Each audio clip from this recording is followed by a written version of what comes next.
नमस्कार दोस्तों, मेरा नाम है चंदन पोद्दार और बात करेंगे आज के बिजनेस न्यूज में एब्सोल्युटली न्यू कॉन्सेप्ट की, that is the account aggregator.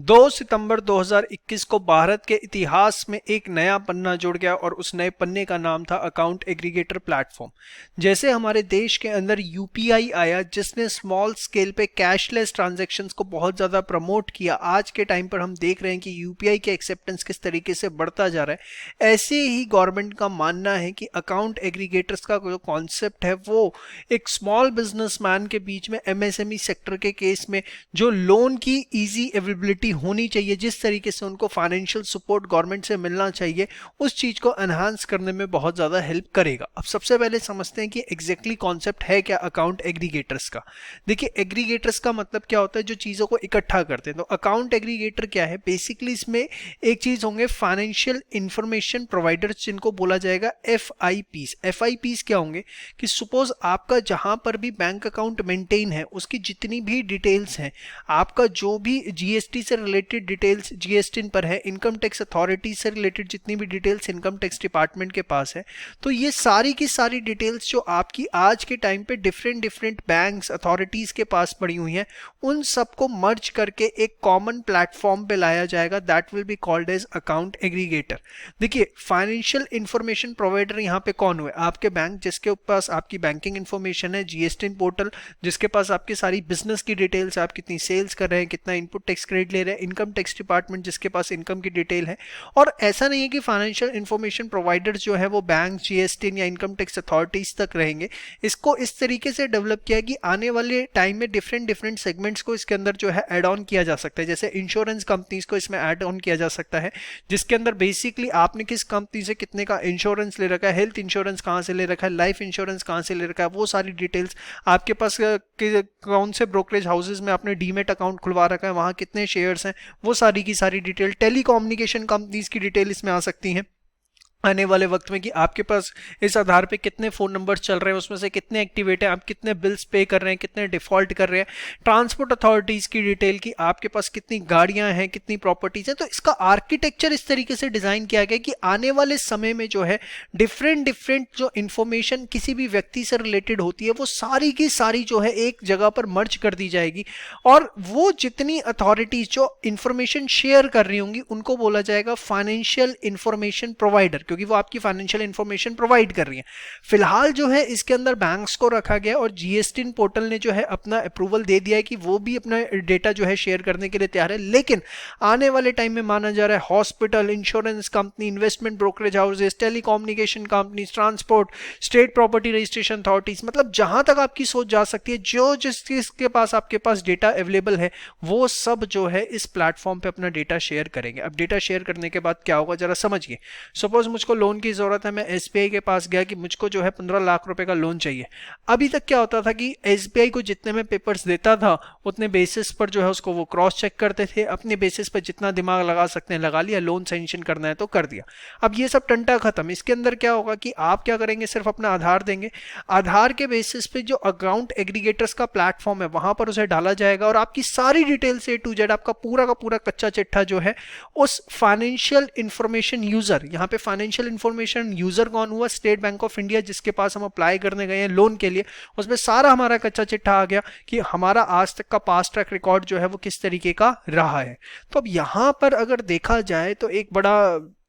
Convenience भी हो जाती है कि भैया अगर आपको लोन्स प्रोवाइड करने हैं तो जगह जगह चक्कर काटने की जरूरत नहीं है, एक जगह नंबर ऑफ डॉक्यूमेंट्स देने की जरूरत नहीं है, एक ही जगह सारी की सारी चीजें कन्वीनियंटली जो है अवेलेबल हो जाती है। तो इसका आर्किटेक्चर आगे मतलब डिजाइन जैसा आपको बताया इस तरीके से किया गया कि आने वाले टाइम पे डिफरेंट डिफरेंट डिपार्टमेंट्स को इसमें एसोसिएट किया जाएगा। फिलहाल SBI, HDFC bank, ICICI bank, axis bank, Kotak Mahindra, IndusInd, federal bank, IDFC first bank जो है इन्होंने इसको ज्वाइन कर लिया है और वो अपनी इंफॉर्मेशन शेयर कर लें। जीएसटी नेटवर्क जो है उसने अपना इन प्रिंसिपल अप्रूवल दे दिया है कि वो भी एफआईपी का जो है पार्ट बनेगा। आने वाले समय में माना जा रहा है हेल्थ केयर सेक्टर को भी जो है इसके साथ जोड़ा जाएगा। तो अब आप देखिए क्या ये सही है या क्या ये गलत है, उस पर भी हम सेकेंडरी डिबेट करेंगे, लेकिन प्राइमरी में इस चीज को समझना चाहिए कि एक कॉमन डेटाबेस जिसको आप बोल सकते हैं वो कॉमन डेटाबेस जो है इस तरीके से तैयार हो जाएगा। अब यहाँ पर इस चीज़ को समझने की ज़रूरत है कि हिंदुस्तान के अंदर ये कितना कामयाब होने वाली चीज़ है। देखिए एक चीज़ मैं बड़ी स्पष्ट आपको बता दूँ, चीज़ बहुत अच्छी है, होना चाहिए, लेकिन यहाँ पर जो हमारा डेटा एक कॉमन प्लेटफॉर्म पे जा रहा है उसका किसी तरीके का मिसयूज़ नहीं होगा, इसकी गारंटी क्या दी जा सकती है। The point is this, reason being, देखिए दो इसमें अकाउंट एग्रीगेटर में अपना डेटा शेयर करने के लिए पहले आरबीआई का अप्रूवल लेना है, आरबीआई अप्रूवल देगा, उसके बाद ही सब चीज़ें पॉसिबल है। तो पॉइंट इज दिस कि आज आप एक चीज़ को समझिए कि आज आप एक बैंक में अपना अकाउंट खोलते हैं, सेविंग्स अकाउंट खोलते हैं, करंट अकाउंट खोलते हैं, एफडी करवाते हैं, आप देखेंगे वेरी नेक्स्ट डे से ही आपके पास क्रेडिट कार्ड्स के फ़ोन आने शुरू हो जाते हैं, लोन्स के फ़ोन आने शुरू हो जाते हैं, नंबर ऑफ कॉल्स जो है आपके पास बजने शुरू हो जाते हैं, परेशान हो जाते हैं, और एक बैंक से नहीं नंबर ऑफ बैंक से आने शुरू हो जाते हैं। अभी अनऑफिशियली आपका डेटा इतना ज़्यादा शेयर होता है कि पूछिए मत। इवन आप ये देखेंगे, कई बार नोट करेंगे कि आपके बैंक में थोड़ा सा बैलेंस ज़्यादा हो जाता है तो बैंक की ब्रांच से ही आपको फ़ोन आ जाता है कि सर आपके अकाउंट में इतना बैलेंस है, तो आप इससे जो है हमारी ये स्कीम चल रही है यहाँ पर इन्वेस्ट कर दीजिए। मतलब ऑफिशियली तो आपने अलाउ नहीं किया हुआ, ऑफिशियली आरबीआई के हिसाब से कोई आपका बैंक बैलेंस आपकी कंसेंट के बिना चेक नहीं कर सकता, but unofficially from the background they are checking each and every aspect and they are accordingly designing the products for you and accordingly trying to sell the product to you, yes और no. तो अभी तो ये सिर्फ जब हम एक particular bank में अपना डेटा देते हैं और वो कहीं शेयर नहीं होता तब इस तरह की चीजें हैं। जब ये कॉमन प्लेटफॉर्म पे आ जाएगा और उसके बाद ठीक है, वो गवर्नमेंट का ये कहना है कि ये जो है जगह जगह यूज नहीं होगा, मतलब बिना कस्टमर के कंसेंट के जो है इसको कोई भी यूज नहीं कर पाएगा, लेकिन ये कितना सक्सेसफुली इंप्लीमेंट हो पाता है, इसका किसी भी तरीके का मिस यूज इंडिया के अंदर नहीं होता है, कॉर्पोरेट सेक्टर इसका मिस यूज नहीं करता है, ये जो है एक बहुत बड़ा क्वेश्चन मार्क था, क्वेश्चन मार्क है और क्वेश्चन मार्क रहेगा। एम राजेश्वर राव जो कि डिप्टी गवर्नर ऑफ आरबीआई है, जो कि इस इवेंट में मौजूद रहे, उनका क्या कहना था इसके ऊपर कि account aggregator can blaster the leading ecosystem which can make Bharat a data rich country, also boost the digital economy. से डिजिटल इकोनॉमी जो है हमारे देश की बहुत ज़्यादा बूस्टअप हो सकती है, ठीक है एकदम। Pankaj Jain additional secretary ministry of finance का कहना है कि इसका मेन मकसद ये है कि जो एमएसएमईज हैं हमारे देश की, उनको जो लोन्स हैं वो जो है विदाउट हाई ट्रांजैक्शन कॉस्ट जो है कन्वीनियंटली जो है उन तक ये पहुंच सके। तो ये एक एब्सोल्युटली न्यू कॉन्सेप्ट जिसको आने वाले टाइम पे हम बहुत ज़्यादा फ्लरिश होता हुआ देखेंगे। अब इसके बाद नेक्स्ट बात करते हैं, देश के अंदर सबसे बड़ी एक रिपोर्ट दोबारा ब्लूमबर्ग ने छापी है इन्फ्लेशन को लेकर, और ये सिर्फ इंडिया या भारत से रिलेटेड रिपोर्ट नहीं है, ये रिपोर्ट है पूरे ग्लोबल फूड प्राइजेस को लेकर। पिछले एक साल के अंदर ग्लोबल फूड प्राइजेस के अंदर 33% का इन्फ्लेशन देखा गया। मतलब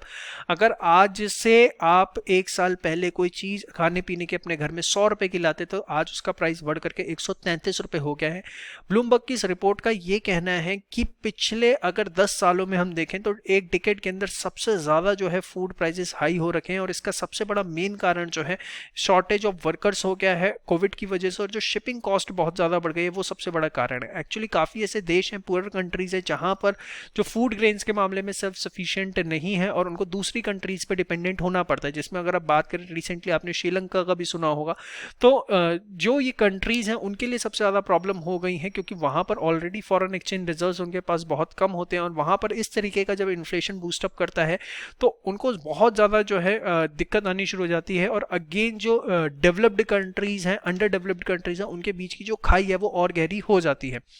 और ये जो रिपोर्ट है बेसिकली इन्होंने छापी है एक रोम बेस्ड फूड एग्रीकल्चर ऑर्गेनाइजेशन है, उनके सीनियर इकोनॉमिस्ट का कुछ सर्वे है उसके बेसिस पर, और ये कहना है कि आने वाले टाइम पे जो रिलीफ मिलने के चांसेस है वो बहुत कम है। वेदर कंडीशन जो है आने वाले टाइम में बहुत ज़्यादा डिसाइड करेंगे कि इस तरीके की चीज़ें जो है कंट्रोल में रहती हैं। ब्राज़ील में जो है ज़बरदस्त तरीके से जिस तरीके से वेदर चेंज हो रहा है, नॉर्थ अमेरिका के अंदर जिस तरीके से मौसम ख़राब हो रहा है, और वर्ल्ड वाइड जो है इस समय वेदर इम्पैक्ट देखने को मिल रहा है, इस वजह से जो है ये फूड प्राइसेस के अंदर अनएक्सपेक्टेड हाई देखने को मिल रहा है। और सप्लाई साइड अगर एक्सपेक्टेशंस को मीट नहीं कर पाती है तो ये जो फूड इन्फ्लेशन आगे आने वाले समय में किसी भी तरीके से कंट्रोल होता हुआ नहीं देखेगा, ये आने वाले वक्त के अंदर जो है और फर्दर इंक्रीज होगा। यूएसए की अभी अगले नेक्स्ट मंथ जो एक रिपोर्ट आने वाली है जिसके अंदर फूड ग्रेन्स को लेकर वर्ल्ड वाइड सप्लाई किस तरीके की रह सकती है based on the weather conditions, इसके ऊपर पूरी एक डिटेल रिपोर्ट जारी होगी, जिसके बेसिस पर काफ़ी सारे आकलन जो है आने वाले वक्त में किए जाएंगे कि हमारे देश का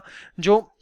भविष्य है वो किस तरफ जाता है। क्योंकि देखिए आज के टाइम पे ग्लोबलाइजेशन ज़माना है, आप किसी भी इकोनॉमी को जो है इंडिपेंडेंटली नहीं देख सकते, आप बहुत हद तक दूसरे देशों पर डिपेंडेंट हैं, और इस वजह से अगर किसी भी विश्व के किसी भी देश में, किसी भी कॉर्नर में कोई भी इवेंट होता है, कोई भी इम्पैक्ट पड़ता है, तो उसका